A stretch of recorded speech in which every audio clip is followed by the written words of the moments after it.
Salut les amis, j'espère que vous allez bien et bienvenue une fois de plus une nouvelle vidéo. Aujourd'hui, j'ai décidé de partager avec vous une fois de plus une session de mixage d'une voix lead, étant donné que beaucoup d'entre vous n'arrivent pas jusqu'à présent à avoir un bon résultat en ce qui concerne le mix d'une voix. Là, présentement, j'ai devant moi un projet de musique, nous avons l'instrumental et nous avons les différentes voix à notre disposition. Mais dommage, ici, le problème est que le morceau en question n'est pas sorti. Mais qu'à cela ne tienne, je vais juste vous expliquer les décisions qui ont été prises pour pouvoir avoir un tel rendu. Et lorsque le projet ou alors lorsque l'artiste va décider de mettre cela sur les différentes plateformes, je vais vous faire écouter le résultat là-bas. Bref, vous allez écouter et donner la force à cet artiste-là. Donc, nous allons directement entrer dans le vif du sujet. Et pour ce faire, je vais juste rester sur le refrain. Et vous vous rendez compte que j'ai renommé ici all refrain. Ça veut dire que quoi?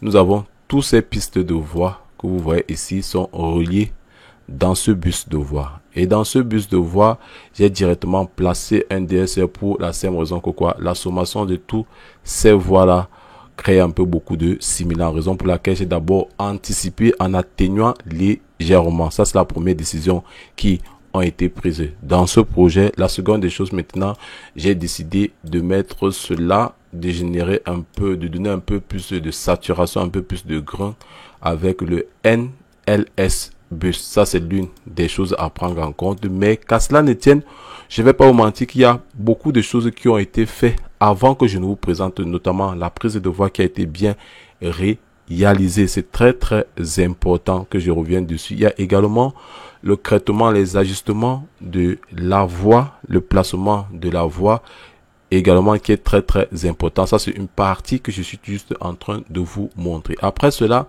il y a également des bruits qui se sont fait ressentir à certains passages. J'ai utilisé le NS1 pour réduire cela.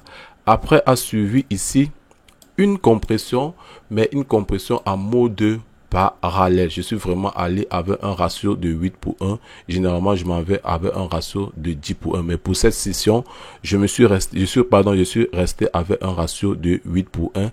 Et après avoir appliqué cet effet, bien évidemment, j'ai compensé en sortie, étant donné que j'ai eu à perdre dès le départ, j'ai compensé en sortie le niveau de volume que voici ici le gain. Je l'ai ajusté, vous vous rendez compte que j'ai franchement ajouté pratiquement 9 dB.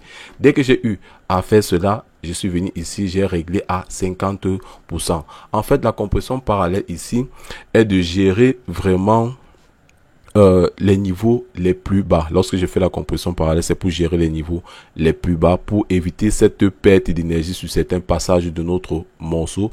Et maintenant, l'autre compresseur ici, lui, il va venir gérer les fréquences aux environs. Il va venir compresser le signal en enlevant quelques dB, et j'ai mis un ratio pratiquement à 2:1. Donc, je ne suis vraiment pas allé à cela. J'ai essayé de limiter, c'est trop dynamique. Ça, c'est l'une des étapes, des décisions qui ont été prises.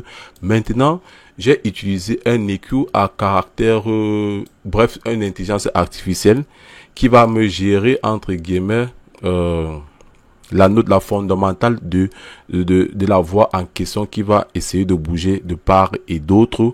Et après cela, j'ai utilisé ici un EQ qui va utiliser le mode spectral de chez Faflitter. Beaucoup d'entre vous, j'ai déjà eu à parler également de cet égaliseur sur cette chaîne. Ça, c'est une décision qui a été également prise. J'ai ajouté un DSR. Après, j'ai encore ajouté de la saturation, une légère saturation. J'ai utilisé le mode cryode. J'ai donné de l'air à mon instrumental. Bien évidemment, j'ai réglé cela. Pour ceux-là qui ont écouté mes précédentes vidéos, j'ai d'abord baissé le volume en entrée pour pouvoir le ressortir, pour avoir un bon volume en sortie, pour que je n'ai pas cet effet de volume, d'effet de volume. Et après, une fois de plus, j'ai utilisé un DSR que voici ici. Là, j'ai ajouté un EQ. Vous vous rendez compte que j'ai utilisé un EQ en forme de chez Pultec. Pour ceux qui ont les plugins Pultec, il se comporte de la sorte. Lorsque vous faites un boost sur certaines fréquences et après il fait un creux sur d'autres. Dès que c'est fait, une fois de plus, vous vous rendez compte que là, j'avais un slot qui vient comme ceci. Et après, ce même slot revient ici. Mais là, je n'ai plus d'espace auquel je vais introduire mes effets. Alors que on peut dire que c'est le même bus. C'est la même piste, si je peux le dire ainsi, qui est reliée là. Par la même occasion, j'ai ajouté une légère saturation une fois de plus. Comme je l'ai dit, une légère saturation une fois de plus ici pour couvrir un autre grain, pour apporter un caractère à ma voix. Généralement, lorsque vous vous rendez compte qu'un ingé son, ou alors quand quelqu'un est en train de mixer, il dit qu'il cherche une coloration particulière, c'est ces ajouts des différentes saturations qui donnent un truc particulier à votre mix. Dès que j'ai eu à faire ça, j'ai également joué avec mon Revox pour mettre ma voix en avant dans le mix. Après, j'ai ajouté une petite saturation aux environs de 10 kHz. J'ai franchement ajouté 6 dB à cette partie pour donner franchement de l'air. Également, j'ai fait un léger boost pour que ma voix soit vraiment imposante. Une fois dans le bus, j'ai ajouté pratiquement 2 dB que voici ici. Je n'ai pu toucher d'autres effets, d'autres paramètres, pardon. Et pour terminer, j'ai ajouté une reverb sur ma voix, une légère reverb qui a été créée de façon à peu, j'ai cherché un truc particulier sur le côté de la reverb parce qu'elles sont deux. Il y a le reverb, la reverb sur ma piste même. Il y a également une autre reverb que j'ai ajoutée en forme de scène. Et pour terminer, j'ai utilisé ici un limiteur. Moi particulièrement, j'utilise le limiteur sur la voix et j'utilise les clippers sur les bus.